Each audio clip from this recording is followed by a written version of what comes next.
మగవాళ్ళని తిట్టాలన్నా వాళ్ళ భార్యలని గురించి దుర్మార్గంగా మాట్లాడటం, వాళ్ళ తల్లుల గురించి దుర్మార్గంగా మాట్లాడడం, లం కొడక ముమ్ కొడక లాంటి వాటి ద్వారా మహిళలనే కించపరిచేటటువంటి కుసంస్కారం మన దేశంలోనే ఉంది. రెండవది, చివరికి మహిళలే అట్లా తిట్టుకునేటువంటి దౌర్భాగ్యకరమైనటువంటి పరిస్థితి. కంగనా రనౌత్ విషయంలో అదే జరిగింది. కంగనా రనౌత్కి మండీ స్థానం ఇవ్వగానే మండీలో ఎంత ధర పలుకుతుందో అంటూ సుప్రియ ఏకంగా కాంగ్రెస్ పార్టీ సోషల్ మీడియా ఇన్ఛార్జే ఆ కామెంట్ పెట్టింది.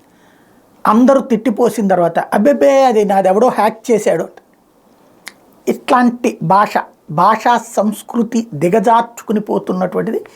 మహిళలు ఇవాళ రాజకీయాల్లో చేయాలంటే వాళ్ళని వ్యభిచారులుగా చూపించేటటువంటి ప్రయత్నం మిగతా వాళ్ళు చేస్తున్నటువంటి వేళ మహిళలు కనుక ఇట్లాంటి వాటిని ప్రతిఘటించకపోతే, ముందు తోటి మహిళని వ్యక్తిగతంగా కించపరచకుండా ఉండాలన్నటువంటి బుద్ధి మహిళా నాయకురాళ్లలో ఉండాలి.